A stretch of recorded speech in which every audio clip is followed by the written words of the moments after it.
आज हर्षित का दिल बुरी तरह बेचैन हो रहा था। पता नहीं क्यों ऐसा लग रहा था जैसे कुछ गलत होने वाला है। वो अपने ऑफिस में बैठा था, काम में भी मन नहीं लग रहा था। बॉस से कहकर तबीयत खराबी का बहाना बनाया और अपने घर के लिए निकल चुका था। लंदन की खामोश सड़कों पर गाड़ी चलाते हुए भी वो बार बार यही सोच रहा था कि पता नहीं घर पर सब ठीक भी है या नहीं। उसने घर जाकर पापा को फ़ोन करने के बारे में सोचा था। आज उसका इरादा जॉन के साथ क्लब जाने का था, लेकिन उसने अपना इरादा कैंसिल कर दिया था। फ्लैट का दरवाज़ा खोलकर वो अंदर दाखिल हुआ। कोट बैग एक तरफ डालते हुए वॉशरूम में जाकर वो ताज़ा दम हुआ था। अभी कपड़े पहनकर फ्री हुआ था और कॉफ़ी बनाने का सोच रहा था कि उसके मोबाइल पर रिंग हुई। पापा का नंबर देखकर दिल अजीब अंदाज में धड़क उठा। धड़कते दिल से उसने फ़ोन उठाया और सामने से जो भी कहा गया था उसके दिल की धड़कन जैसे रुक सी गई। अनंत ठीक तो है ना पापा? उसके कांपते होठों से निकला। दूसरी तरफ से खुराना साहब की रोती हुई आवाज़ उसके कानों में गूंजी। पापा प्लीज़ बताइए मुझे, अनंत ठीक है ना? वो ठीक नहीं है हर्षित, तुम जल्द से जल्द टिकट कराकर यहाँ हिंदुस्तान आ जाओ। मैं बहुत अकेला पड़ गया हूँ। मैं आ रहा हूँ पापा। अनंत को शहर के सबसे बड़े अस्पताल में एडमिट कराएं। पैसा पानी की तरह बहा दें, लेकिन अनंत को कुछ नहीं होना चाहिए। उसका जान से प्यारा भाई इस वक्त जिंदगी और मौत की जंग लड़ रहा था। ये सुनकर खुद हर्षित के हाथ पैर बेजान हो गए थे।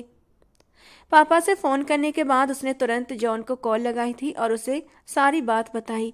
तुम चिंता मत करो हर्षित, मैं अभी तुम्हारी टिकट बुक करता हूँ, जॉन ने अंग्रेजी में कहते हुए फ़ोन काट दिया। जबकि हर्षित जल्दी जल्दी अपना जरूरी सामान बैग में डालने लगा। होठों पर बस एक ही प्रार्थना थी कि अनंत को कुछ ना हो। वो अभी अभी लंदन से हिंदुस्तान पहुंचा था, बुरी तरह से घबराया हुआ था। मन ही मन भगवान से प्रार्थना कर रहा था, हे भगवान कोई अनहोनी मत होने देना। वो भागते हुए भारी कदमों से एयरपोर्ट से बाहर आया, जहां गाड़ी पहले से उसका इंतजार कर रही थी। जैसे ही वो गाड़ी में बैठा, गाड़ी अपनी मंजिल की ओर रवाना हो गई, लेकिन उसकी बेचैनी कम नहीं हो रही थी। छोटा सा रास्ता भी उसे मीलों जैसा लंबा लग रहा था। उसका जी चाहता था कि वो उड़कर अपनी मंजिल पर पहुंच जाए, लेकिन ये मुमकिन नहीं था।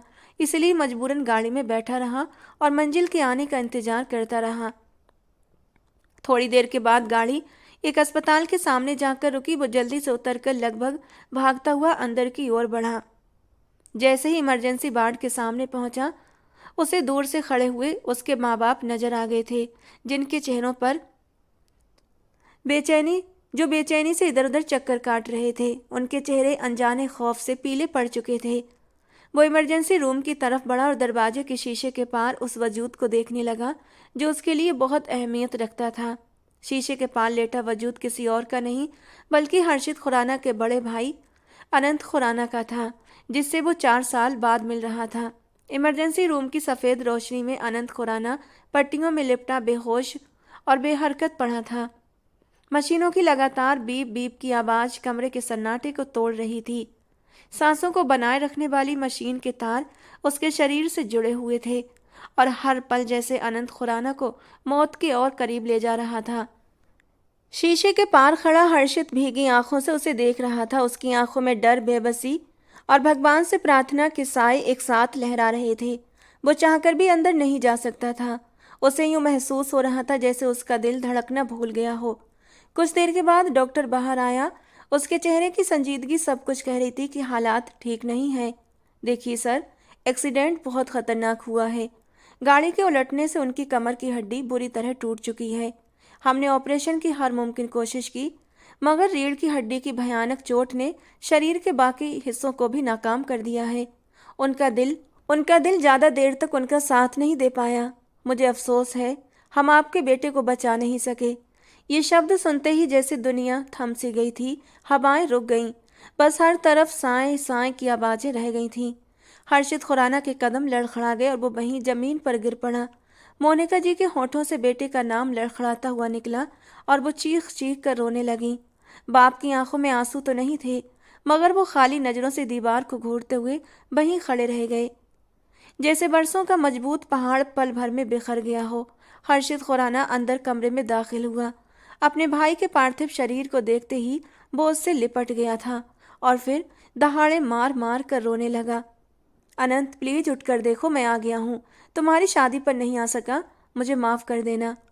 अब नाराजगी खत्म करो और उठो, घर चलते हैं। उठ जा भाई, ऐसे नाराज नहीं होते। जानता है ना घर पर तेरी सुहानी तेरा इंतजार कर रही है। वो बुरी तरह उसके बेजान वजूद को झकझोर रहा था, लेकिन अनंत तो इस दुनिया से जा चुका था। उसका पूरा शरीर ठंडा पड़ चुका था। जो दर्द और तकलीफ वो इतने घंटों से सह रहा था, अब उससे आज़ाद हो चुका था और उसके चेहरे पर एक अजीब सा सुकून उतर आया था। अगले ही पल हर्षित इतनी जोर से चीखा कि अस्पताल की दीवारें तक कांप उठी थीं। उसकी चीख सुनकर उसके पापा तेजी से कमरे के अंदर आए थे और हर्षित को खींचकर अपने सीने से लगा लिया। सब्र करो मेरे बच्चे, सब्र करो। अनंत जा चुका है, अब वो हमारे बीच नहीं रहा।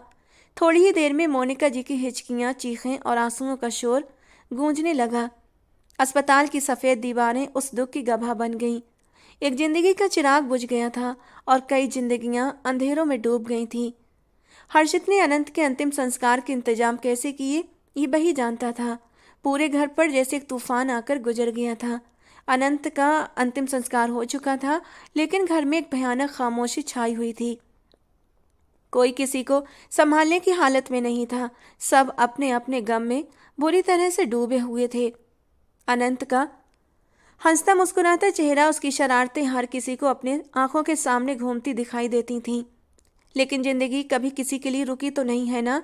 चाहे कितना ही अपना कोई क्यों न चला जाए, जिसके बिना हमें लगता है कि हम एक पल भी नहीं जी पाएंगे, एक सांस भी नहीं ले पाएंगे।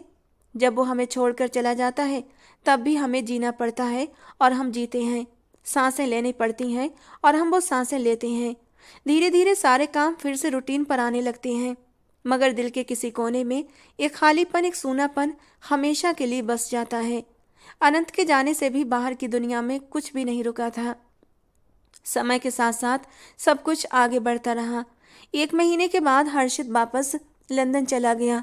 खुराना साहब ने फिर से अपने ऑफिस के काम संभाल लिए और उनमें खुद को व्यस्त कर लिया, और मोनिका जी भी अपने पति के साथ ऑफिस जाने लगी। लेकिन पीछे अकेली रह जाती थी सुहानी। उसकी हालत खराब होती जा रही थी। वो गुमसुम घंटों एक ही जगह बैठी अनंत की तस्वीर को सीने से लगाए रोती रहती। सुहानी के लिए अनंत को भूलना इतना आसान नहीं था। कभी कभी अनंत का नाम लेकर जोर जोर से चीखने लगती। मोनिका जी और खुराना साहब उसकी हालत को देखकर परेशान रहने लगे थे। उन्होंने हर्षित को भी उसकी हालत के बारे में खबर दी थी। सुहानी का दर्द उसके अंदर तक उतर गया था। वो मासूम सी कम उम्र लड़की, उसका क्या दोष था। कितने अरमानों से उसने शादी की होगी, सारे अरमान मिट्टी में मिल गए थे। पापा आप संभालें उसे, समझाएं किसी के जाने से खुद को ख़त्म नहीं कर लिया जाता। अगर वो ऐसे ही घुटती रही तो वो दिन दूर नहीं कि वो अपने आप को ख़त्म कर लेगी। खुराना साहब एक गहरी सांस लेकर रह गए। सुहानी एक अनाथ लड़की थी। वो सिर्फ 3 साल की थी जब उसके माँ बाप का देहांत हो गया था।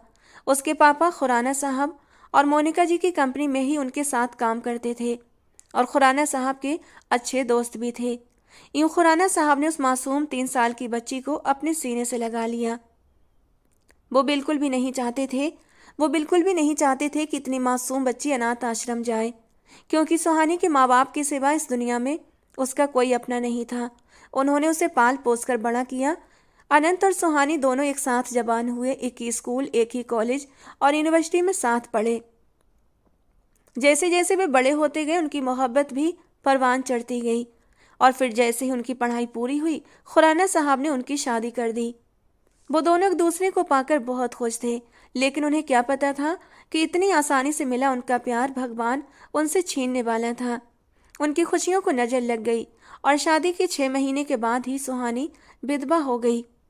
खुराना साहब और मोनिका जी चाहते थे कि सुहानी दोबारा जिंदगी जीने लगे। वो उसे यूं रोते हुए नहीं देख सकते थे, और फिर इसीलिए खुराना साहब ने एक बहुत बड़ा फैसला कर लिया कि वो हर्षित की शादी सुहानी से कर देंगे। लेकिन सबसे मुश्किल काम था हर्षित को मनाना। अनंत के जाने के 4 महीने बाद ही खुराना साहब ने हर्षित को हिंदुस्तान वापस बुला लिया। हर्षित खुराना जिम में भारी मेहनत के बाद पसीने से सराबोर अपने खास अंदाज में बेहद शानदार लग रहा था।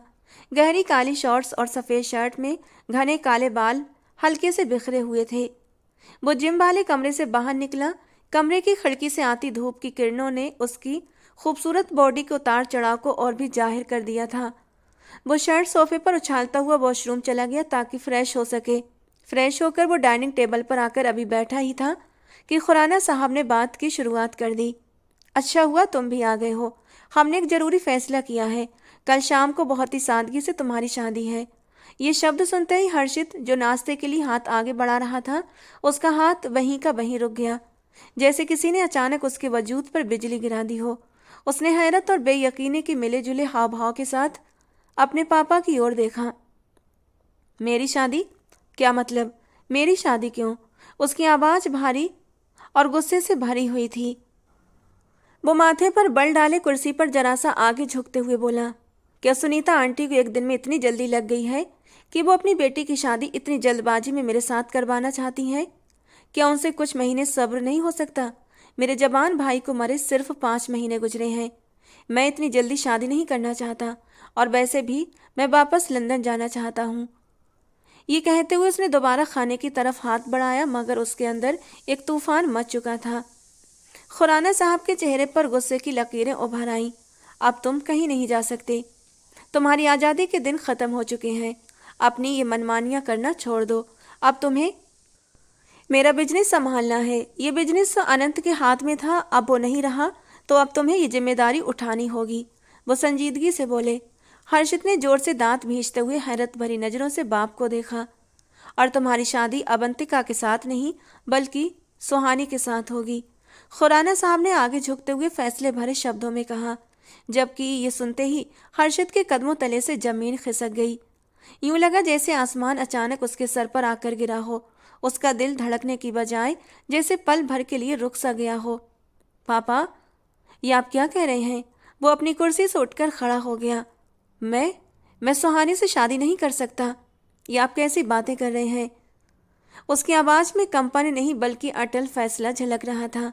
क्या मतलब है कि तुम सुहानी से शादी नहीं करोगे? खुराना साहब ने उसे कठोर नज़रों से घूरते हुए कहा। आप जानते हैं ना, वो मेरी भाभी है, मेरे बड़े भाई की विधवा, और आप चाहते हैं कि मैं उससे शादी करूं, ये जानते हुए भी कि वो अनंत भाई से कितनी मोहब्बत करती थी। हर्षित ने दांत पीसते हुए कहा। उसके शब्दों में दुख, गुस्सा और विरोध सब कुछ शामिल था। उसने खाने की टेबल पर रखा गिलास जोर से जमीन पर पटक कर अपना गुस्सा बाहर निकाला, लेकिन उसके बाप पर कोई भी असर नहीं पड़ा। अनंत खुराना मर चुका है हर्षित। वो अपनी जिंदगी जी चुका है। उसकी जिंदगी इतनी ही लिखी थी, इसमें हम कुछ नहीं कर सकते। और मैं सुहानी की जिंदगी में खुशियां देखना चाहता हूँ। अभी उसकी उम्र ही क्या है? शादी के 5 महीने के बाद ही अनंत उसे बेसहारा छोड़कर चला गया। आखिर वो बच्ची कहाँ कहाँ की ठोकरें खाएगी। बिना किसी रिश्ते के वो इस घर में ज़्यादा समय तक नहीं रह सकती। और आजकल के माहौल में, क्या तुम्हें पता है, कुंवारी लड़कियों की शादी होना ही मुश्किल है। हजारों नुक्स निकालते हैं उसमें। फिर वो तो एक विधवा है, कौन थामेगा उसका हाथ? मैं फैसला कर चुका हूँ कि सुहानी को मैं खुशियाँ देना चाहता हूँ। उसे घुट घुट कर मरते हुए नहीं देख सकता। याद रखो, वो मेरी जिम्मेदारी है, और तुम्हारी शादी उसी के साथ होगी। ये फैसला मैं कर चुका हूँ। खुराना साहब का लहजा और भी सख्त हो गया। हर्षित ने खुद को काबू में रखते हुए अपनी मुट्ठियां जोर से भींच लीं। उसकी सांसें तेज हो रही थीं। उसने अपने शब्दों को नरम करने की कोशिश की। पापा, समझने की कोशिश करें। अगर मैं राजी हो भी गया तो सुहानी कभी राजी नहीं होगी। वो मुझसे शादी कभी नहीं करेगी। और फिर वो मुझसे 2 साल बड़ी भी तो है। मैं उसके साथ एक ही छत के नीचे एक ही कमरे में कैसे रहूँगा? हम दोनों एक दूसरे को कभी स्वीकार नहीं कर सकते। आप समझ क्यों नहीं रहे? उसकी शादी कहीं और कर दीजिए, लेकिन मैं हरगिज भी उससे शादी नहीं करूँगा।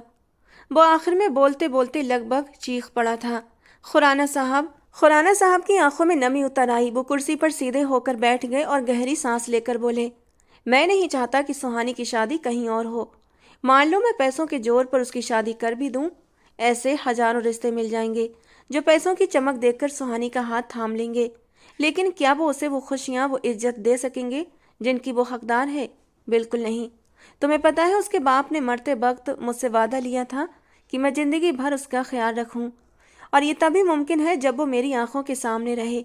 और रही बात कि वो तुमसे 2 साल बड़ी है, तो ये कोई इतनी बड़ी वजह नहीं है। तुम दोनों साथ खड़े हो तो वो तुमसे 4-5 साल छोटी ही लगती है। और रही बात सुहानी के न मानने की, तो सुहानी को मनाना मेरा काम है। अब मुझे तुम्हारी कोई बकवास नहीं सुननी। मैंने और तुम्हारी माँ ने जो फैसला किया है वही होगा। हर्षित ने बेबसी और उम्मीद भरी नजरों से अपनी माँ मोनिका जी की ओर देखा, जो अब तक खामोशी से नजरें झुकाए बैठी थीं। उसका दिल जैसे किसी ने मुट्ठी में जकड़ लिया। माँ की खामोशी साफ बता रही थी कि वो भी इस फैसले पर राजी हैं, या कम से कम अपने पति के खिलाफ बोलने की हिम्मत नहीं रखती। मैं ये घर छोड़कर लंदन चला जाऊंगा, लेकिन ये शादी हरगिज भी नहीं करूंगा, हर्षित संजीदगी से बोला। ये कहते हुए वो मेज से हट गया। खुराना साहब भी अपनी जगह से उठकर खड़े हो गए और जोरदार आवाज में कहा, शौक से जाओ, लेकिन याद रखना उसके बाद तुम्हारा हम लोगों से कोई रिश्ता नहीं होगा। मैं मर भी गया तो मेरे अंतिम संस्कार पर मेरी चिता को आग देने मत आना। मैं यही समझूंगा कि मेरा एक ही बेटा था और वो भी मर चुका है। उनके शब्दों में इतनी कठोरता थी कि मोनिका जी की आंखों में आंसू छलक पड़े। खुराना साहब की आवाज़ टूट गई। वो एक पल को रुका और फिर सामने रखी कुर्सी को जोर से ठोकर मारते हुए लंबे लंबे कदम उठाते बाहर निकल गया। मोनिका जी ने अफसोस और परेशानी से सिर हाथों में गिरा लिया। उनके चेहरे पर बेटे के लिए दुख और पति के लिए लाचारी साफ झलक रही थी। हर्षित मान जाओ, वरना हालात और बिगड़ जाएंगे। मोनिका ने हिचकियां लेते हुए सिर उठाया, मगर उनके शब्दों में बेबसी थी। खुराना साहब, जब वो आपकी बात कभी नहीं मानता तो मेरी कैसे मानेगा? आप जानते हैं वो अनंत नहीं है जो खामोशी से हर बात मान ले। वो हर्षित है, हर्षित खुराना, इतना जिद्दी और जुनूनी कि गुस्से में वो खुद को नुकसान पहुंचा सकता है। हम उसे मजबूर तो कर सकते हैं, लेकिन राजी नहीं कर सकते। उनकी बात पर खुराना साहब की आंखों में एक अजीब सी चमक आ गई। ठीक है, मुझे भी कोई फ़र्क नहीं पड़ता कि वो राजी है या नहीं। बस मैं उसे इतना मजबूर कर दूंगा कि वो खुद आकर कहेगा कि मैं सुहानी से शादी के लिए तैयार हूँ। ये कहते हुए उनके चेहरे पर एक रहस्यमयी सी मुस्कान फैल गई। मोनिका जी ने घबराकर पहलू बदला। उनके दिल को जैसे कोई अनजानी बेचैनी जकड़ने लगी थी। वो जानती थीं, खुराना साहब जिस बात पर अड़ जाते, फिर किसी के लिए भी उनका रास्ता बदलना मुमकिन नहीं रहता। हर्षित सारा दिन बाहर गुजार कर घर आया तो सामने खुराना साहब और मोनिका जी सोफे पर बैठे चाय पी रहे थे। वो भी पास आकर सोफे पर बैठ गया। मामा, मुझे भूख लगी है, खाना दे दो, उसने कहा तो मोनिका जी सिर हिलाकर किचन में चली गईं। हर्षित, तो क्या फैसला किया है तुमने? क्या सुहानी से शादी के लिए तैयार हो या नहीं? खुराना साहब ने चाय का खाली कप रखते हुए पूछा। पापा प्लीज़, अभी मुझे इस बारे में कोई बात नहीं करनी, वो थके थके शब्दों में बोला। इससे पहले कि वो कुछ और कहता, फोन की घंटी बज उठी। हर्षित ने मोबाइल पर नजर डाली तो स्क्रीन पर जॉन का नाम देखकर उसके होंठों पर हल्की मुस्कान आ गई। उसने फोन उठाया ही था कि उसकी खैरियत पूछने से पहले जॉन की गुस्से से भरी आवाज स्पीकर से उभरी। हर्षित, लंदन में जो फ्लैट तुम्हारा था वो तुम्हारे पापा ने बेच दिया है। नया मालिक घर खाली करने को कह रहा है। अगर वो फ्लैट बेचने वाले थे तो कम से कम मुझे पहले तो बता देते। तुम्हारी वजह से मैं मुश्किल में पड़ गया हूँ। अब बताओ मैं कहाँ जाऊँ? इतनी जल्दी नया घर भी नहीं मिल सकता। और तुम्हारे बॉस का फ़ोन आया था, उन्होंने कहा है कि तुम्हें नौकरी से निकाल दिया गया है।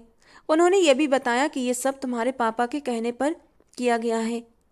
इससे पहले कि वो कोई और बात करता, हर्षित ने फ़ोन काट दिया। आपको क्या लगता है पापा, मैं इस तरह आपके काबू में आ जाऊँगा? ऐसा नहीं होगा। मेरे अकाउंट में अभी इतना पैसा है कि मैं आराम से 1-2 साल गुजार लूँगा। और मैं लंदन से पढ़कर आया हूँ, 10 साल वहाँ गुजारे हैं मैंने। हिंदुस्तान में आपकी पहुँच इतनी है कि कोई मुझे नौकरी नहीं देगा, लेकिन लंदन में नहीं। इसीलिए मैं वापस लंदन जा रहा हूँ आज की फ्लाइट से।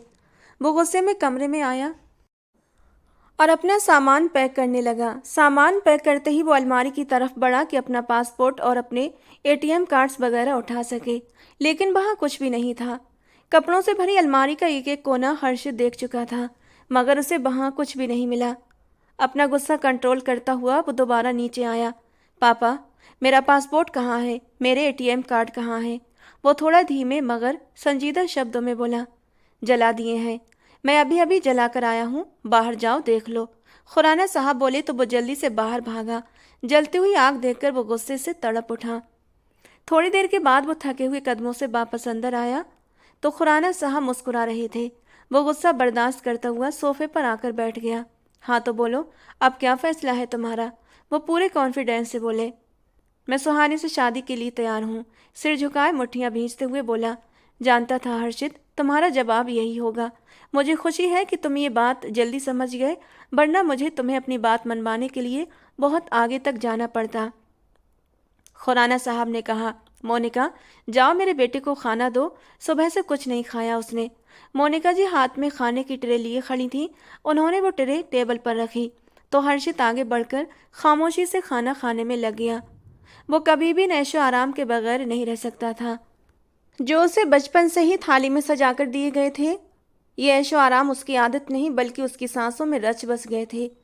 नरम मुलायम बिस्तर, शानदार खाना, गाड़ियाँ, नौकर चाकर, ये सब उसकी दुनिया का हिस्सा थे और और वो अपनी दुनिया का बादशाह था। अगर पल भर के लिए भी ये सब कुछ छिन जाने का ख्याल आता तो उसके वजूद पर एक कंपन तारी हो जाता। उसके माँ बाप ने हमेशा उसे हर चीज़ आसानी से ला कर दी थी। उसकी ख्वाहिश जुबान पर आती नहीं थी कि पूरी हो जाती थी। बचपन से ही वो कभी अभाव के स्वाद से परिचित नहीं हुआ था। लंदन में भी जब वो काम करता तो सिर्फ अपने शौक और एक्सपीरियंस के लिए, जैसे कोई खेल रहा हो, जैसे कोई खेल खेल रहा हो, जैसे सिर्फ वक्त गुजारने के लिए। हकीकत तो ये थी कि उसे कभी पैसा कमाने की ज़रूरत ही महसूस नहीं हुई थी। दौलत तो उसके पीछे खुद भागती थी, इज्जत उसके कदमों में बिछ जाती थी। उसे हर वो चीज़ नसीब थी जिसके आम लोग सिर्फ सपने देखकर रह जाते हैं। यही वजह थी कि वो आज भी अपने हाल पर खामोश था और एक अनचाहा रिश्ता भी बर्दाश्त करने को तैयार हो गया था, क्योंकि उसकी दुनिया हमेशा से आसानी और ऐशो आराम में लिपटी हुई रही थी। मजबूरन वो सुहानी से शादी पर राजी हो गया था। वो जानता था चाहे वो जितनी भी कोशिश कर ले, फिलहाल अपने बाप के आगे डट नहीं सकता था। और सच तो ये था कि सुहानी में कोई ऐसी कमी भी नहीं थी जिसे वो वजह बनाकर इनकार करता, सिवाय उस कड़वी हकीकत के कि वो कभी उसकी भाभी थी, उसके भाई की पत्नी थी। मगर थी और है में फ़र्क होता है। वो सुहानी की हालत देख चुका था, उसका घुट घुट कर जीना, टूटी बिखरी हालत, रोना तड़पना, सब कुछ उसकी आंखों के सामने था। सुहानी पहले जैसी नहीं रही थी। जिस दिन से वो यहाँ आया था उसने उसे कमरे की चार दीवारी में कैद पाया था। उसकी सिसकियाँ सुनी थी, रातों को उसकी चीखें सुनी थी। वो मुस्कुराहट, वो शरारती चंचल अंदाज, वो रोशन चमकती आंखें, सब कहीं गुम हो गए थे। अनंत की मौत ने सुहानी को अंदर ही अंदर तोड़ दिया था।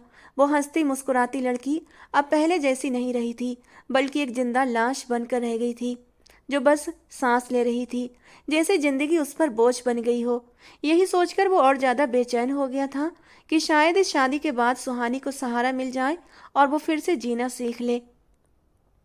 वो फैसला कर चुका था कि वो सुहानी को प्यार और मोहब्बत से ज़िंदगी की तरफ लेकर आएगा। आखिर ज़िंदगी की खुशियों पर उस मासूम लड़की का भी हक था। उसे सुहानी की हालत पर सच में तरस आने लगा था। बस उसे अपने फैसले पर मजबूती से बने रहना था। वो लाल रंग के लहंगे में पूरी की पूरी सजी हुई थी और सुहानी को लाकर हर्षित के बराबर में बिठा दिया गया। सुहानी के मन में क्या चल रहा था हर्षित बिल्कुल भी नहीं जानता था, लेकिन हर्षित के मन में तो बस यही चल रहा था कि वो इस लड़की को जिंदगी की तरफ लेकर आएगा। वो पहले लाख सुहानी से शादी पर इनकार कर रहा था, लेकिन जब उसने ठंडे दिल से सुहानी के बारे में सोचा तो उसे अपने बाप का फैसला इतना बुरा भी नहीं लग रहा था। उसने एक नज़र अपने बराबर में बैठी उस बेजान सी लड़की को देखा, जिसके चेहरे पर न जिंदगी जीने की चमक थी, न खुशियों की कोई रोशनी। वो बस बिना किसी भाव के उसके बराबर में बैठी हुई थी। पंडित जी ने जब सुहानी का नाम लेकर उसे हाथ आगे करने के लिए कहा तो वो यूं ही खामोशी से बैठी रही। हर्षित ने एक नज़र उठाकर उसकी ओर देखा।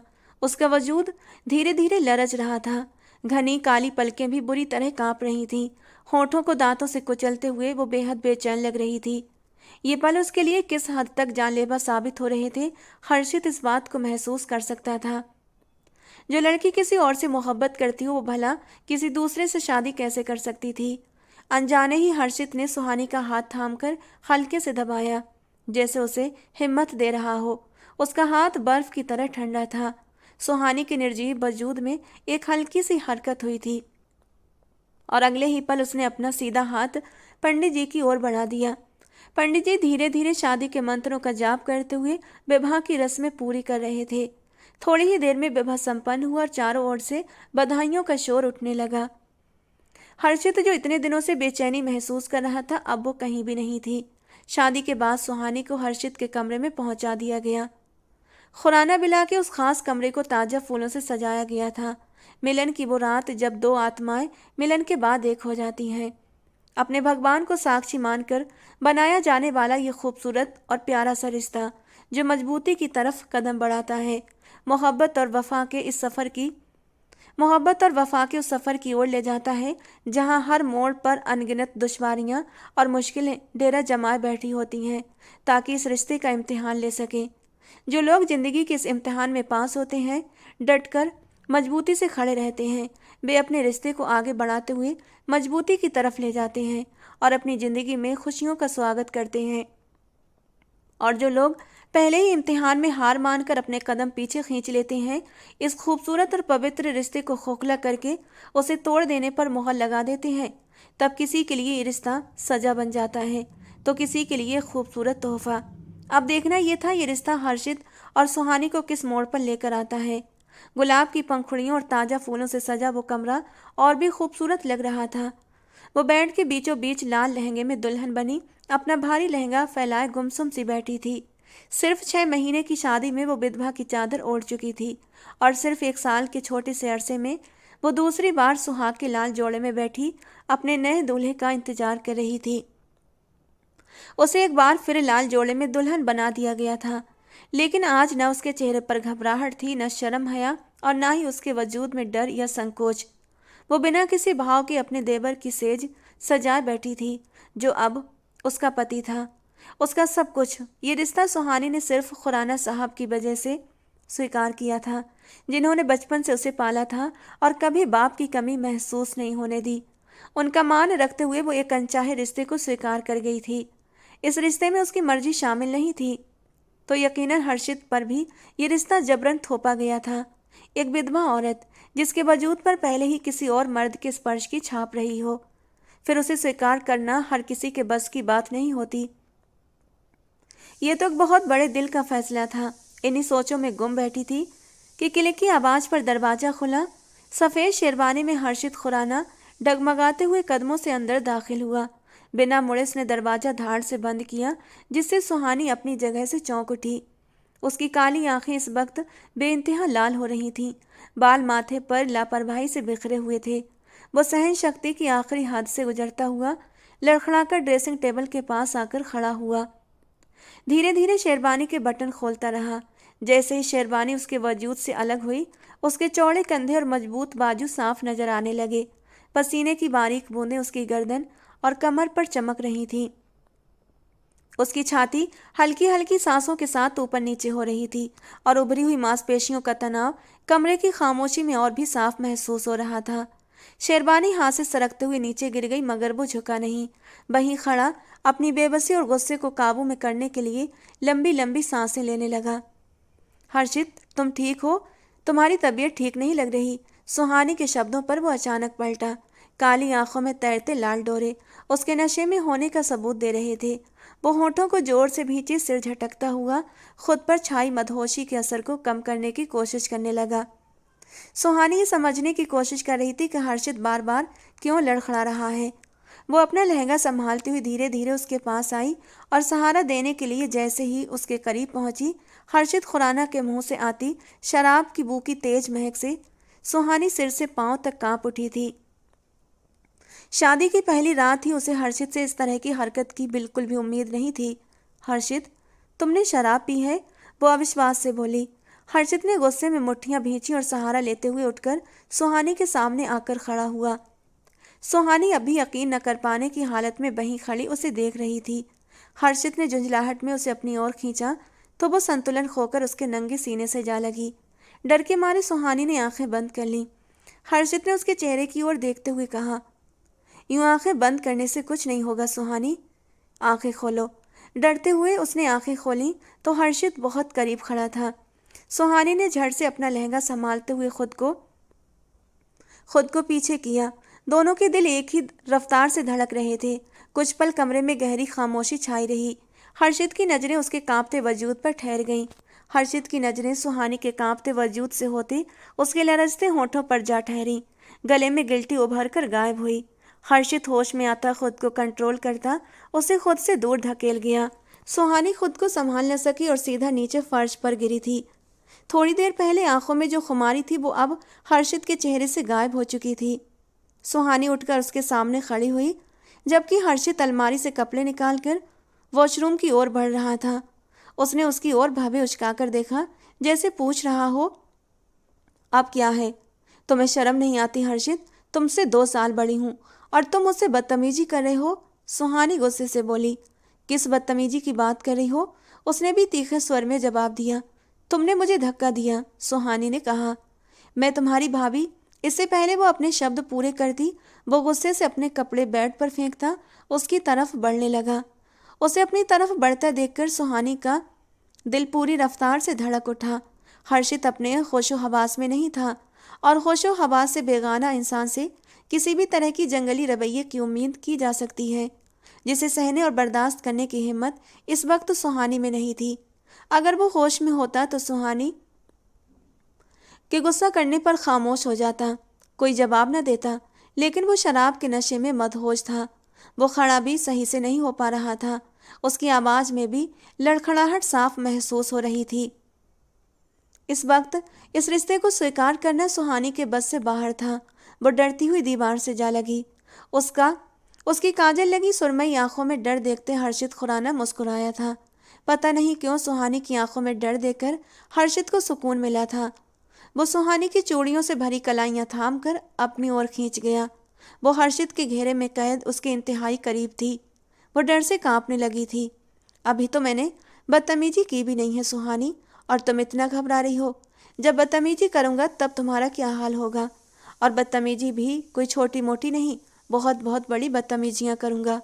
वो संजीदगी से बोलता उसे लरजने पर मजबूर कर गया। और क्या कह रही हो कि तुम मुझसे 2 साल बड़ी हो? तो आओ, ये बात तो अभी क्लियर हो जाएगी कि कौन बड़ा है कौन छोटा। वो उसे खींचता हुआ शीशे के सामने लाकर खड़ा कर गया। सुहानी ने सामने शीशे में देखा तो वो हर्षित खुराना के सामने उम्र में काफ़ी छोटी लग रही थी। वो एकदम से नज़र झुका गई। वो ठंडे शब्दों में बोला, पहले भाभी थी, अब मेरी पत्नी हो। इस रिश्ते की हकीकत जितनी जल्दी स्वीकार करोगी तुम्हारे लिए उतना ही बेहतर होगा। तो अब ये भाभी का राग अलापना बंद कर दो। हर्षित का अंदाज एकदम बोझल हुआ।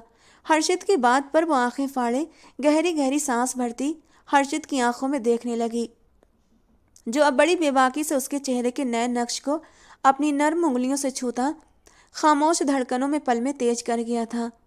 वो बेहद हसीन थी। सुर्ख सफ़ेद रंगत, तीखे नए नक्श, बल खाती पतली कमर, जिस पर सुर्ख जोड़ा कयामत लग रहा था। सुहानी के वजूद में एक सनसनी सी दौड़ गई। वो पल में लाल होती, लेकिन अगले ही पल हर्षित के मुंह से निकलने वाले शब्दों पर वो दंग रह गई। लेकिन मेरे काबिल नहीं हो, मुझे देखो, मैं कितना हसीन शानदार मर्द हूँ। मैं तो एक ऐसी लड़की का हकदार मैं ऐसी लड़की का हकदार नहीं था जिसके वजूद पर पहले से किसी दूसरे मर्द की छाप हो। हर्षित खुराना को वो चीज़ पसंद आती है जो अनछुई हो, जिस पर किसी की छाप ना हो। यही बात मुझसे बर्दाश्त नहीं हो रही।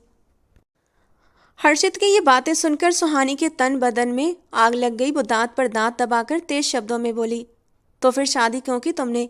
अपने जैसी किसी को ढूंढ लेते जो तुम्हारे साथ अच्छी लगती। वो गुस्से से चीख पड़ी। हर्षित को उसका चिल्लाना एक आंख न भाया।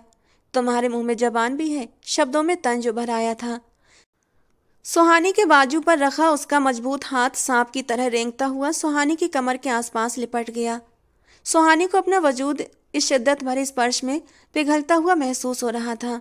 हर्षित खुराना उसके और करीब होता गया, फिर उसकी नाक पर अपनी नाक रखकर आंखें बंद कर लीं। क्यों? तुम्हें क्या लगा मैं गूंगी हूँ कि मेरे मुंह में जबान नहीं है? हर्षित की इतनी नज़दीकी के बावजूद भी वो जवाब देने से बाज नहीं आई थी। हर्षित के वजूद से उठती शराब की बू उसके हवासों पर छा रही थी। सुहानी पल भर में अपनी सांस रोक गई।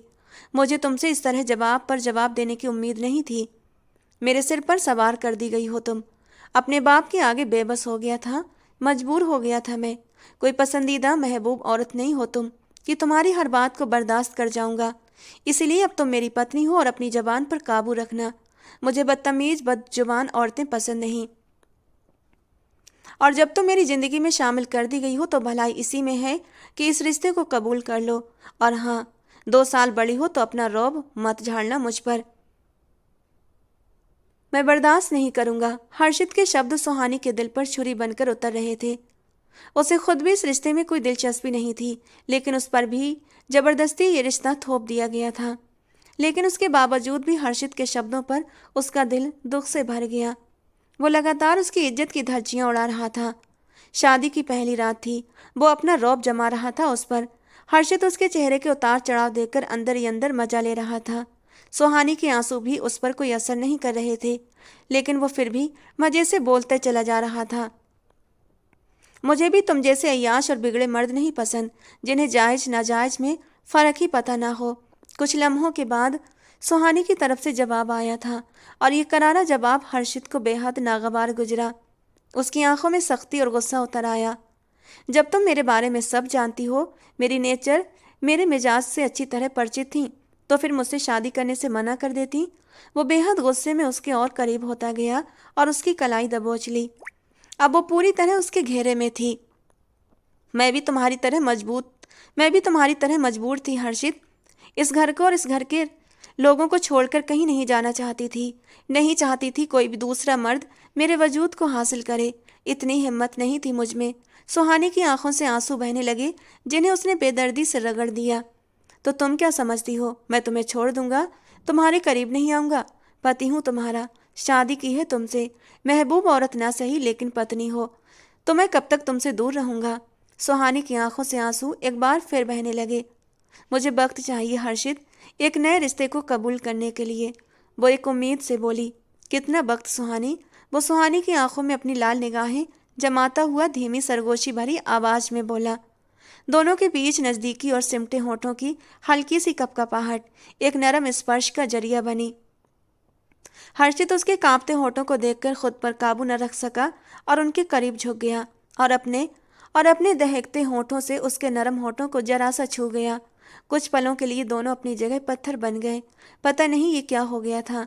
सुहानी ने जल्दी से नजरें चुरा लीं। हर्षित का दिल अब सुहानी की संगत के लिए मचलने लगा था, जो इस वक्त बिल्कुल भी सही नहीं था। वो सुहानी को वक्त देना चाहता था, ताकि वो इस रिश्ते को दिल से कबूल कर ले। वो इतनी देर से उसे उकसा रहा था, क्योंकि वो चाहता था कि वो बोले, अपने दिल की भड़ास निकाले। वो इतने महीनों से अंदर ही अंदर घुट रही थी। वो सारी घुटन शब्दों के जरिए बाहर निकाल दे, और वो अपनी इस चाल में कामयाब रहा था। इतनी देर से सुहानी लगातार बोल रही थी, आंसू बहा रही थी, अपने अंदर की भड़ास निकाल रही थी। उसे छोड़कर वो जल्दी से अपने कपड़े लेकर वॉशरूम में चला गया, जबकि सुहानी अपनी सिसकियां दबाती खामोशी से आंसू बहाने लगी। वो फ्रेश होकर वापस आया तो वो अभी भी वहीं बैठी रो रही थी। जाओ सुहानी, कपड़े चेंज कर लो। ये रोना धोना बाद में भी हो सकता है। पूरी रात पड़ी है। आज की रात अनंत खुराना की याद में जितनी मर्जी आंसू बहा लो, तुम्हें कोई नहीं रोकेगा। लेकिन इसके बाद अगर तुम्हारी आंख में आंसू आए तो मुझसे बुरा कोई नहीं होगा। वो कहता हुआ बिस्तर पर बिखरी गुलाब की पत्तियों को नीचे फेंकता बिस्तर पर लेट गया था, और फिर आंखों पर हाथ रखकर सोने की कोशिश करने लगा। फिर भी सुहानी की सिसकियां कमरे में गूंजती रहीं, लेकिन हर्षित खामोशी से बिस्तर पर पड़ा उसकी सिसकियां सुनता रहा। वो पूरी रात जागता रहा था। सुबह 5 बजे उठा तो सुहानी जमीन पर सो रही थी। वो उसे नरमी से उठाकर बेड पर सुला गया। कंबल उसके ऊपर डालता हुआ वो कमरे से बाहर निकल गया। पूरा दिन वो रिसेप्शन की तैयारी में लगा रहा, जबकि सुहानी सुकून से सोती रही। शाम को 4 बजे मोनिका जी खाना लेकर कमरे में आई तो वो बेड से टेक लगाए अनंत की तस्वीर को सीने से लगाए बैठी थी। मोनिका जी ने ठंडी सांस ली और पार्लर वाली को आवाज़ देकर बोली, बेटा खाना खा लो, फिर ये लड़की तुम्हें आज के फंक्शन के लिए तैयार कर देगी। वो खामोशी से सिर हिलाती खाना खाने लगी। तैयार होने के बाद वो किसी शहजादी से कम नहीं लग रही थी। तैयार होने के बाद पार्लर वाली लड़की चली गई थी और वो खुद को आईने में देखती ख्यालों में गुम हो गई। क्या कर रहे हो अनंत? दूर हटो, मेरा मेकअप ख़राब कर रहे हो तुम। सब लोग क्या सोचेंगे? मुझे फंक्शन अटेंड करने दो, फिर जो मर्जी करना, नहीं रोकूंगी। जब अनंत उसके बेहद करीब आता, कभी उसके होठों को कभी उसके गालों को छू रहा था, तो सुहानी ने उसे खुद से दूर धकेला था। अच्छा बाबा, छोड़ दिया बस। खुश आंखों से आंसू बहने लगे। वो आज भी वैसे ही तैयार हुई थी। पीच कलर के खूबसूरत लहंगे में बहुत हसीन लग रही थी। लेकिन आज आज अनंत खुराना उसकी ज़िंदगी में नहीं था। हर्षित जैसे ही रूम में दाखिल हुआ तो एक पल के लिए उसकी निगाहें सुहानी पर टिक गईं और वो अपनी निगाहें हटाना भूल गया। कदम कदम चलता उसके बराबर आकर खड़ा हो गया।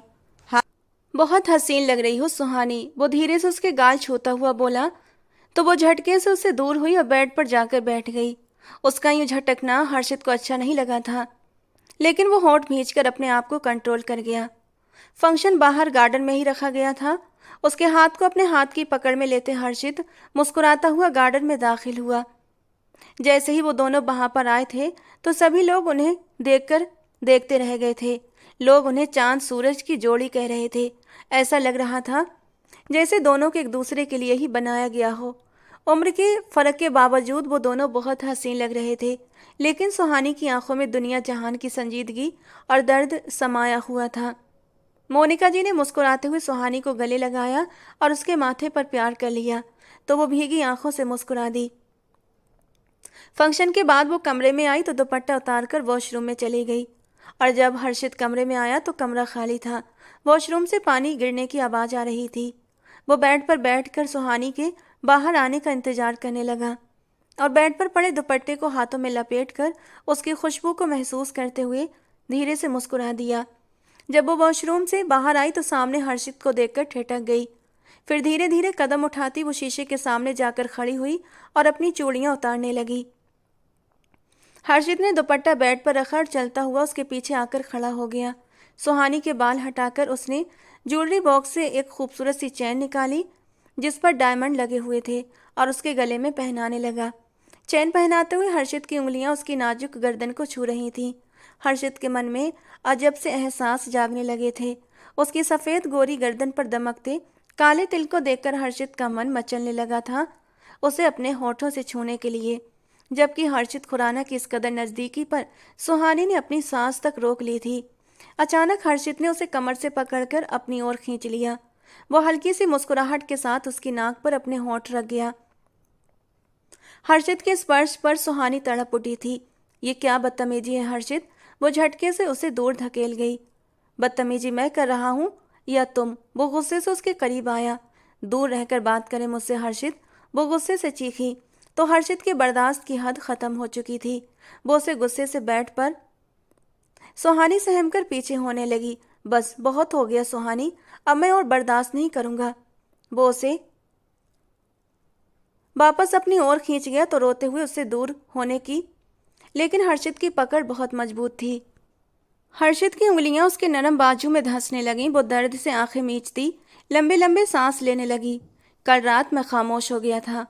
एक लड़की के लिए मुश्किल होता है अचानक दूसरे मर्द को स्वीकार करना। मैंने तुम्हें वक्त दिया, लेकिन आज तुम फिर मुझे खुद से दूर कर रही हो। क्यों सुहानी? हर्षित की आवाज़ भारी थी। अनंत मर चुका है और अब मैं तुम्हारा पति हूँ। तुम मुझे मेरे हक से दूर नहीं रख सकती। हमारी शादी जैसे भी हालात में हुई हो, लेकिन तुम अब मेरी बीवी हो। मानता हूँ कल मेरी बातों से तुम्हें तकलीफ पहुंची थी, मैं नशे में था, लेकिन अब हकीकत कबूल कर चुका हूँ। वो गुस्से से बोला तो सुहानी की सांस फूलने लगी। हर्षित का दिल डूबा था। वो सुहानी पर कुछ ज़्यादा ही गुस्सा कर गया था। हर्षित ने उसे खींचकर अपने सीने से लगा लिया। मत तकलीफ दो खुद को सुहानी। मैं मानता हूँ तुम्हारे लिए बहुत मुश्किल है अनंत को भूलना। मैं भी नहीं भूल सकता, वो मेरा भाई था, लेकिन पूरी जिंदगी हम ऐसे तो नहीं गुजार सकते। उसकी आवाज़ बोझल हो गई, लेकिन सुहानी उसके घेरे में ज़्यादा देर न ठहर सकी। वो भर्राई सांसों के साथ रोते हुए उसे खुद से दूर धकेलती कमरे से बाहर निकल गई और हर्षित खामोश भीगी आंखों से उसे जाता देखता रह गया। वो सारी रात कमरे में नहीं आई थी और हर्षित ने भी सारी रात कांटों पर गुजारी। वो नहीं चाहता था कि वो उससे दूर रहे। सुबह 5 बजे वो कमरे से बाहर निकला और सीधा अनंत के कमरे में पहुंचा। जैसे ही दरवाज़ा खोला तो उसकी नज़र सुहानी पर जा ठहरी। वो बेड पर अनंत की तस्वीर सीने से लगाए सोई हुई थी। गालों पर आंसुओं के धुंधले धुंधले निशान बता रहे थे कि वो रात भर रोती रही है। हर्षित ने आगे बढ़कर उसके हाथों से तस्वीर निकाली और अपने हाथ में ले ली। ये अनंत की लंदन में ली गई तस्वीर थी जब वो दोनों हनीमून पर गए थे। तस्वीर पर निगाह पड़ते ही हर्षित की आंखें आंसुओं से भर गईं। वो धीरे से उसे चूमकर सरगोशी में बोला, अनंत मेरे भाई, मुझे माफ़ कर देना। मैं सुहानी को ऐसे टूटा हुआ नहीं देख सकता। मैं उसे ज़िंदगी की तरफ लाने की हर मुमकिन कोशिश कर रहा हूँ। फिर वो दीवार और मेज़ पर रखी सारी तस्वीरें निकालता चला गया और फिर उन्हें एक डिब्बे में डालकर मोनिका जी के कमरे में आया और संजीदगी से बोला, मामा, ये अनंत की तस्वीरें आप अपने पास रख लें। जब तक ये सब सुहानी के पास रहेंगी वो आगे नहीं बढ़ सकेगी। वो मेरी कभी नहीं हो सकेगी। अगर वो पूछे तो कह देना कि मैंने उतार दी है। मोनिका जी अपने बेटे की हालत समझ सकती थीं। वो कितना दिल से चाहत करती थीं, भगवान से प्रार्थना भी करती थीं कि दोनों एक दूसरे को समझने लगें और इस रिश्ते को स्वीकार करके जिंदगी में आगे बढ़ें। उन्हें हर्षित का ये फैसला पसंद आया था। उन्होंने खामोशी से सर हाँ में हिला दिया। वापस आकर हर्षित ने बड़ी नरमी से सोती हुई सुहानी को गोद में उठाया और उसे अपने कमरे में लाकर बेड पर लेटा दिया और खुद भी उसके साथ लेट गया और धीरे से उसे अपनी बाहों में भरकर आंखें बंद कर लीं। सुबह जब सुहानी की आंख खुली तो उसने खुद को हर्षित के बिस्तर पर पाया। वो कुछ पल तक हैरत से आसपास देखती रही, फिर ये सब कैसे हुआ। इसी बीच हर्षित फ्रेश होकर वॉशरूम से बाहर आया तो मुस्कुराते हुए बोला, सुहानी आओ, नाश्ता कर लो। मैंने कर लिया है, तुम भी कर लेना। मैं पापा के साथ ऑफिस जा रहा हूँ। वो कुछ इंपॉर्टेंट फाइल्स वगैरह और लैपटॉप बैग में रखते हुए बिजी से अंदाज में बोला। फिर जाते जाते वापस घूमा, सुहानी के करीब आया, उसके सर पर हल्का सा झुकते हुए अपने होंठ रख दिए। सुहानी हर्षित के स्पर्श पर एकदम से तड़प कर उससे दूर हटी थी। दूर रहकर बात नहीं कर सकते, हर वक्त चिपकने का मौका ढूंढते रहते हो। वो गुस्से से बोली, बीबी से नहीं चिपकूंगा तो और किससे चिपकूं, तुम ही बता दो। वो संजीदगी से बोला, मैं अनंत के कमरे में थी, तुम मुझे यहाँ क्यों लेकर आए? तुम्हारी हिम्मत कैसे हुई मुझे हाथ लगाने की? वो गुस्से से चिल्लाई, सुहानी, मुझे सख्ती करने पर मजबूर मत करो। मैं 2 दिन से तुम्हारी बदतमीजियां बर्दाश्त कर रहा हूँ और बर्दाश्त नहीं करूँगा। और आज के बाद अगर तुम अनंत के कमरे में गई तो मुझसे बुरा कोई नहीं होगा। मैंने वहाँ से सारी तस्वीरें हटा दी हैं और कमरे को लॉक लगा दिया है। अगर ज़बरदस्ती तुम्हारे साथ हुई है तो ज़बरदस्ती मेरे भी साथ हुई है, लेकिन मैं तुम्हें स्वीकार कर चुका हूँ ना। लेकिन तुम जब जब तुम्हारे करीब आता हूँ तो मुझे धुतकार देती हो। तो फिर ठीक है, अब मैं तुम्हारे करीब तभी आऊँगा जब तुम खुद मेरे पास चल कर आओगी। जिस तरह मैं तड़प रहा हूँ तुम्हारी कुर्बत के लिए, इसी तरह तुम भी तड़पोगी।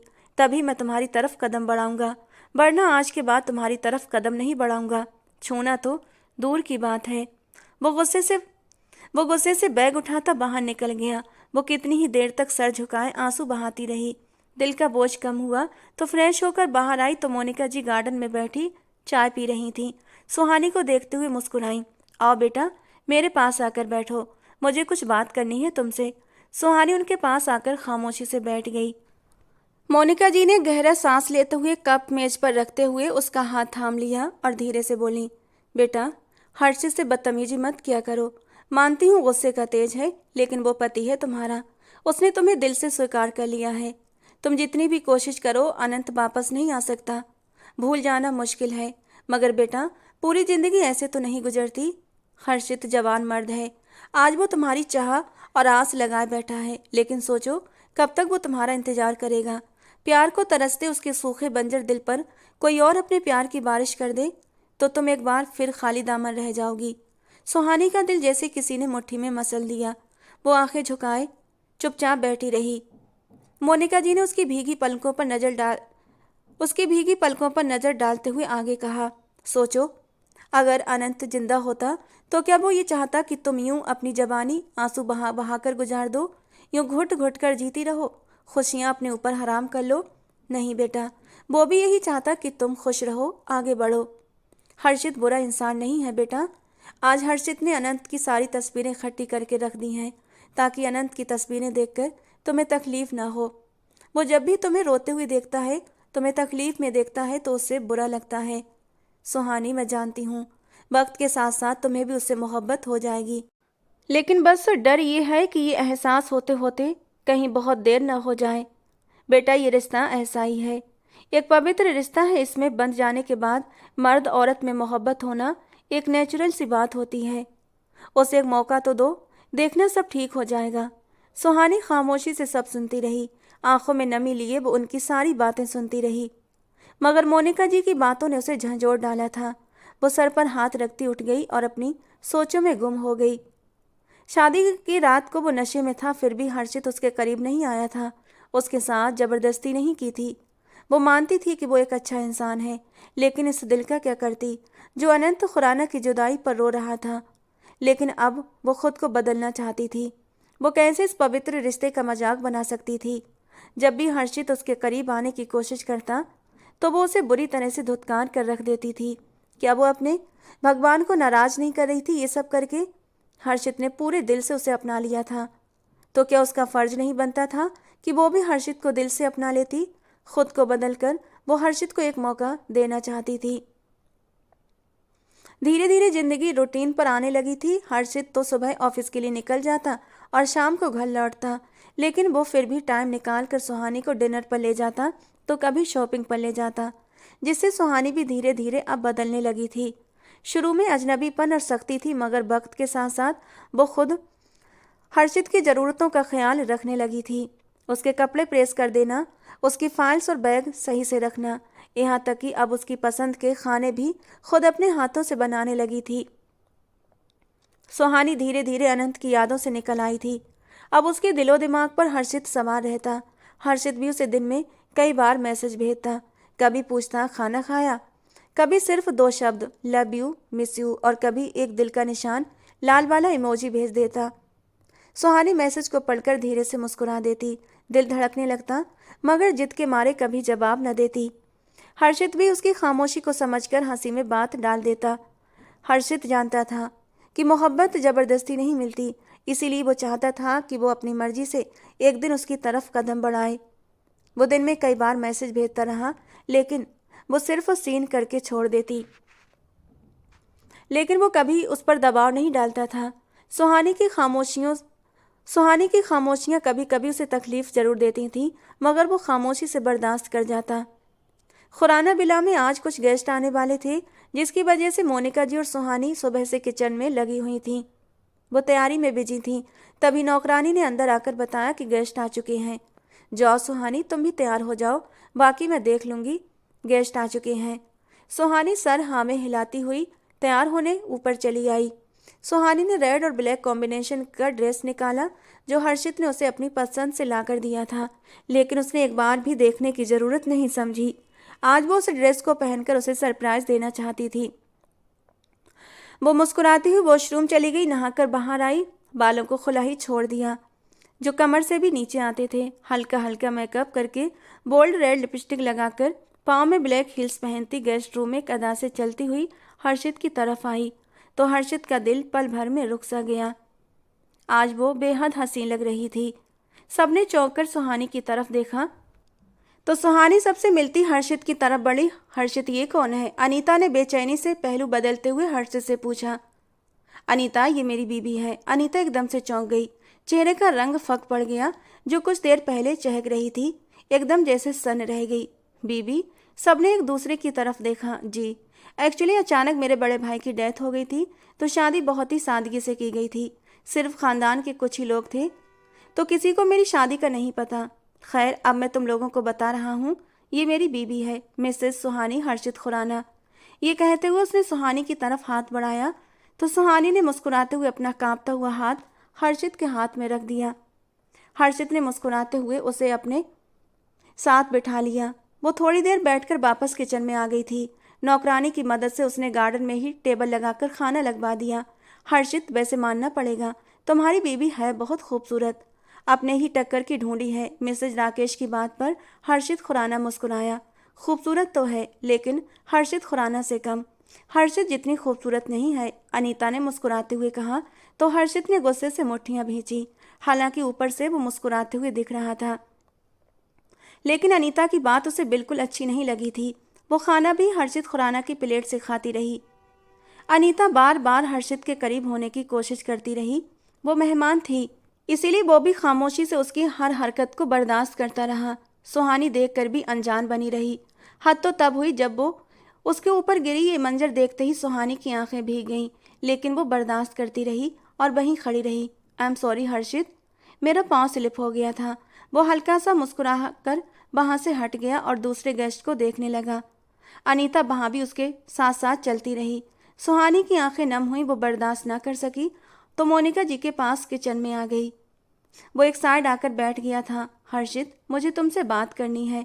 अनीता उसका पीछा नहीं छोड़ रही थी, उसके पीछे पीछे चली आई। वो संजीदा से भाव लिए अनीता को देखने लगा। वो मुस्कुराती हुई आगे बढ़ी। हर्षित, मैं तुमसे बहुत मोहब्बत करती हूँ। लंदन में हम कितने अच्छे दोस्त थे हर्षित, लेकिन तुमने हिंदुस्तान में आकर शादी कर ली। तुमने मुझे बताया तक नहीं। वो भीगी आंखों से बोली। अनीता, मैं मानता हूँ हम बहुत अच्छे दोस्त थे, लेकिन अब मैं शादीशुदा हूँ और मैं तुम्हें कभी कोई ऐसी बात नहीं की जिससे तुम्हें ये लगे कि मेरे दिल में तुम्हारे लिए कोई फीलिंग्स हैं, कि तुम मुझसे मोहब्बत करती हो। लेकिन मैंने कभी तुमसे मोहब्बत नहीं की, तुम्हें कभी इस नज़र से नहीं देखा।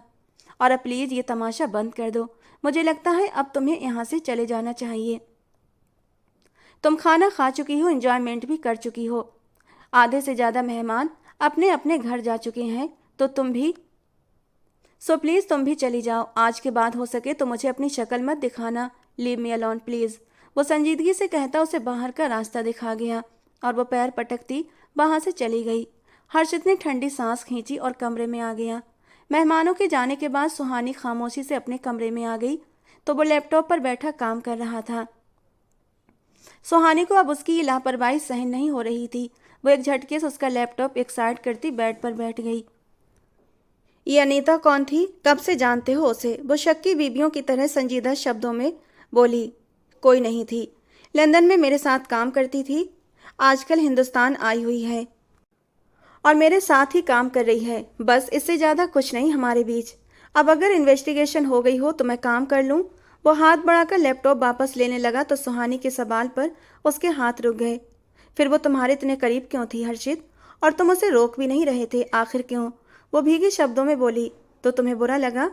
तुम तो कहती थी तुम मुझसे दूर रहा करो, तुम्हें कोई फर्क नहीं पड़ता, तुम तो मुझे पसंद भी नहीं करती, फिर ये आंखों में आंसू क्यों? वो उसकी आंखों में देखते हुए तंज से मुस्कुराया। फर्क क्यों नहीं पड़ेगा? तुम मेरे पति हो, पत्नी हूँ तुम्हारी। सुहानी ने तड़प कर फौरन जवाब दिया। ये सुनते ही हर्षित की मुस्कुराहट एकदम संजीदगी और गुस्से में बदल गई। वो उसे बेड पर धक्का देते उसके बेहद करीब होता उसके ऊपर हुआ था और सुहानी अपनी सांस तक रोक गई। बीबी बीबी होने का हक तो तुमने कभी दिया ही नहीं। सिर्फ कागज के एक रिश्ते को मान लेने से कोई पत्नी नहीं बन जाती सुहानी, उसके लिए पत्नी होने का सबूत भी देना पड़ता है। हमारी शादी को 4 महीने हो गए हैं सुहानी। क्या इन 4 महीनों में तुम्हें कभी अंदाजा नहीं हुआ कि मैं तुमसे मोहब्बत करने लगा हूँ? बताओ, क्या मेरी आंखों में कभी तुम्हें अपने लिए मोहब्बत और सच्चे जज्बे नजर नहीं आए? तुम्हारी हर बेरुखी को मैंने हंस कर सहा है सुहानी। ऑफिस के रूम में बैठा घंटों घंटों अपने भेजे गए मैसेज के जवाब का इंतजार करता रहा हूँ कि कभी तो मुझे मेरे भेजे गए मैसेज का जवाब मिलेगा। मेरे मैसेज के जवाब में आई लव यू टू या फिर मिस यू टू मेरी जान का जवाब दोगी, लेकिन कभी तुमने मेरे एक छोटे से मैसेज का जवाब तक नहीं दिया। तुम्हारी संगत के लिए पल पल तड़पता रहा हूँ, लेकिन तुमने वो तड़प नहीं दिखाई। तो फिर किस हक से तुम मुझसे जवाब मांग रही हो? मिसेस सुहानी हर्षित खुराना, बताओ, जवाब दो। हर्षित की आंखें बर्दाश्त से लाल होती तो सुहानी की आंखों से आंसू बहने लगे। आई एम सॉरी हर्षित, मुझे माफ़ कर दो, माफ़ कर दो मुझे, अपनी गलती का एहसास हो गया है मुझे। हर्षित, सिसकी भरते हुए वो हर्षित के सीने से लगी फूट फूट कर रो पड़ी। हर्षित की आंखों से एक आंसू टूट कर सुहानी के बालों में खो गया। हर्षित सुहानी को अपने सीने से हटाता दूर करने लगा तो सुहानी ने उसे वापस अपनी ओर खींच लिया। वो हर्षित की आंखों में देखती हुई खो सी गई। कुछ पल वो भी सुहानी के चेहरे को देखता रहा और फिर नरमी से उसके कांपते होंठों पर झुका तो वो अपनी आंखें बंद कर गई। बड़ा जुनून था उसके स्पर्श में। वो उसके नरम नाजुक अंगों को छूकर उसे मदहोश कर चुका था। सुहानी के लिए ये सब कुछ पहली बार नहीं था, इसलिए वो डर नहीं रही थी, लेकिन शर्म से लाल जरूर हो रही थी। और अगले ही पल सुहानी को एहसास हो गया कि उसे डरना भी चाहिए था। वो कैसे भूल गई थी कि हर्षित जिस कदर बॉडी बिल्डर था उसका स्पर्श भी उतना ही सख्त होगा। जब वो उसकी नाजुकी में समाया तो सुहानी के होठों से एक दर्द भरी सिसकी निकली थी। वो हर्षित खुराना की शिद्दतें बर्दाश्त करने से परे थी। वो दर्द से दोहरी होती मचलने लगी। हर्षित प्लीज़ बस करो, मैं और बर्दाश्त नहीं कर सकती। वो उसे रोकती रही लेकिन वो अपनी मनमानियाँ करता रहा। पिछले 4 महीने से वो उसके लिए तड़प रहा था तो टूट कर उस पर बरसा था। सुबह जब वो उठा तो सुहानी के वजूद में हरकत न देखकर वो घबराता हुआ उसके करीब हुआ तो वो बुखार में बुरी तरह तप रही थी। सुहानी, आंखें खोलो मेरी जान। आई एम सॉरी यार, मैं रात को जज्बातों में कुछ ज़्यादा ही बह गया था। सुहानी ने धीरे से आंखें खोली तो हर्षित ने भगवान का धन्यवाद किया। उसकी हालत सही करता वो बाहर निकल गया। थोड़ी ही देर के बाद वो एक लेडी डॉक्टर को कमरे के अंदर लेकर आया था। लेडी डॉक्टर चेकअप करने के बाद कुछ दवाइयाँ देकर चली गई। सुहानी, उठो, ये लो, थोड़ा सा खाना खा लो, फिर मेडिसिन भी लेनी है, प्लीज़ उठो। वो आराम से बेड से टेक लगाकर बैठ गई। हर्षित उसे धीरे धीरे अपने हाथों से खाना खिलाने लगा। खाने के बाद वो उसे दूध से दवाइयाँ खिलाने लगा तो वो मुंह बनाने लगी। प्लीज़ खा लो सुहानी। वो खामोशी से दवाई खाती दोबारा लेट गई। 2 दिन के बाद वो पूरी तरह ठीक हो गई थी। जब वो दोबारा से उसके करीब होने लगा, उसकी गर्दन में चेहरा छुपाते गर्म सांसों से उसे पिघलाने लगा। हाथों की शरारतें उसकी नरम धड़कनों पर बढ़ने लगीं। तो डरते हुए सुहानी ने उसे पीछे झटका था। हर्षित, तुम बहुत बुरे हो, तुमने अच्छा नहीं किया मेरे साथ। उसके चेहरे पर फैली मासूमियत देखकर हर्षित ने अपनी मुस्कुराहट को कंट्रोल करने की कोशिश की। तुम्हारे भाई ने कभी मेरे ऊपर इतना जुनून नहीं दिखाया जिस तरह तुम इतना जुनूनी हो गए थे। मेरे करीब मत आना, मैं तुम जैसे ताकतवर मर्द को बर्दाश्त नहीं कर सकती।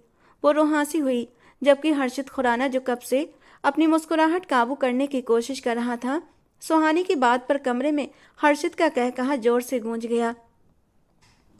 फिर उसे अपनी ओर खींचता हुआ प्यार से उसके रुई जैसे नरम गालों पर सख्ती से अपने होंठ रख गया। छोड़ो हर्षित, प्लीज। वो रोते हुए दूर होने लगी। मेरा भाई तो मासूम और शरीफ था, लेकिन मैं नहीं हूँ, और वैसे भी ये नॉर्मल है।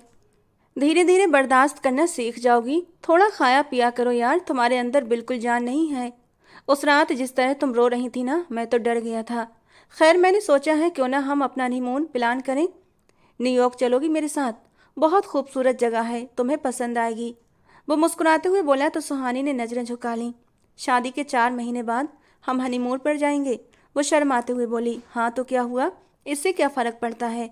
तुम बस ये बताओ चलोगी या नहीं।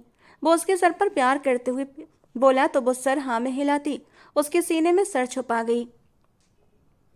हर्षित की हंसी कमरे में गूंज उठी। सुबह वो दोनों एक साथ नाश्ते की टेबल पर आए तो खुराना साहब और मोनिका जी ने दिल ही दिल में उनकी नज़र उतारी। पापा, मैं और सुहानी न्यूयॉर्क जाना चाहते हैं कुछ दिन के लिए, तो आप ऑफिस के काम देख लेना। खुराना साहब ने सर हाँ में हिलाया। थोड़ा सा पासपोर्ट का इशू है मेरा, पता नहीं कब तक बनेगा, लेकिन जैसे ही बन जाएगा हम लोग चले जाएंगे। पुराना पासपोर्ट होता तो प्रॉब्लम ना होती, वो तो आपने जला दिया। हर्षित ने मुंह बनाकर खुराना साहब से कहा तो वो मुस्कुराते हुए कमरे से हर्षित का पासपोर्ट और एटीएम कार्ड वगैरह ले आए और हर्षित को दे दिए। तो वो आंखों में हैरानी लिए बोला, पापा ये तो आपने जला दिए थे, फिर ये कहाँ से आए? वो खुशी से डूबता हुआ बोला, नहीं जलाए थे, बस ऐसे ही तुम्हें डराने के लिए सिर्फ बेकार के कागजों में आग लगाई थी। और ये लो, ये तुम्हारे फ्लैट की चाबी है, होटल में रहने की ज़रूरत नहीं, वहीं रह लेना। हर्षित खुराना मुस्कुराता हुआ अपने बाप के गले लगा। थैंक यू पापा, हर चीज़ के लिए। You are the best dad in this world. Harshit के शब्दों पर खुराना साहब की आंखों से आंसू आ गए। खुश रहो बेटा, सुहानी का ख्याल रखना। खुराना साहब हर्षित और सुहानी के सर पर हाथ रखते हुए उठकर खड़े हुए। हनीमून के लिए हर्षित सुहानी को न्यूयॉर्क ले आया। हाथों में हाथ डाले पूरे शहर की रंगीनियाँ उसे दिखाता रहा। स्टैचू ऑफ लिबर्टी से लेकर सेंट्रल पार्क और आसमान से गिरती स्नोफॉल, हर मंजर में सुहानी के चेहरे पर मुस्कुराहट देखकर हर्षित के दिल को एक सुकून सा मिल रहा था। सुहानी, जो कभी सोचती थी कि वो अनंत के बगैर जी नहीं सकेगी, आज हैरान थी कि वो खुश थी, बल्कि अपने दिल की गहराइयों से संतुष्ट भी थी। हर्षित का ध्यान उसकी मोहब्बत और उसकी बेपनाह चाहत में धीरे धीरे उसके दिल के सारे जख्म भर गए थे। दोनों ने मुस्कुराकर एक दूसरे की तरफ देखा और अपनी ज़िंदगी में आने वाली हर खुशी को दिल से वेलकम किया था। तो दोस्तों, आज की हमारी कहानी आपको कैसी लगी कमेंट बॉक्स में ज़रूर बताना। पसंद आई हो तो प्लीज़ लाइक करना। ऐसी और रोमांटिक सी कहानियों के लिए हमारे चैनल के साथ जुड़े रहें। मिलते हैं दोस्तों अगली किसी नई और रोमांटिक सी कहानी के साथ।